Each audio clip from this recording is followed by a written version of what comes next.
আপনারা জানেন যে এই আজকে ধীরেন্দ্র দেবরাজ শম্ভুর নেতৃত্বে বিগত 17-3-23 তারিখ আমাদের বিএনপি অফিস ভাঙচুর করছে আমাদের সাবেক রাষ্ট্রপতি মরহুম জিয়াউর রহমান এবং সাবেক 3বার প্রধানমন্ত্রী বেগম খালেদা জিয়ার ছবি ছিল আমাদের সেই পার্টি অফিসে, সেইটা তার নেতৃত্বে তিনি এবং শওকত হাসান রিমন তারা দুজনে মিলে সেই ছবি নিচে নামিয়ে রাস্তায় ফেলে দিয়ে আগুন ধরে দিয়েছে তার নেতৃত্বে, তার নির্দেশে। এবং আমাদের অফিস ভাঙচুর করে সরকারি রাস্তা অন্তর্গতমূলক কার্যের মাধ্যমে তিনি এই ঘটনা ঘটিয়েছেন। ফলে আমরা বিগত 17 বছরে কোনো মামলা করতে পারি নাই, কোনো মামলা নেওয়া হয় নাই।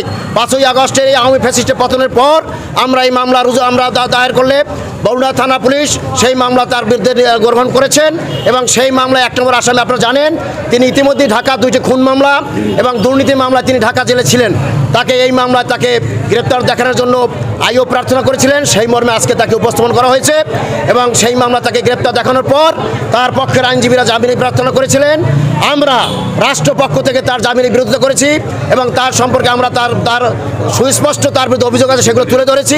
আদালত উভয় পক্ষে সন্তুষ্ট হয়ে তার জামিন নামঞ্জুর তাকে জেল হাজতে প্রেরণ করেছেন এবং সেই মামলার যে বরগুনা থানার মামলার নাম্বার জিআর নাম্বার হলো 165/25, ধারা হলো বিশেষ ক্ষমতা আইন ও বিস্ফোরক দ্রব্য আইনের বিভিন্ন ধারা তৎসহ দণ্ডবিধির বিভিন্ন ধারায় তার বিরুদ্ধে মামলা রুজু করা হয়েছে।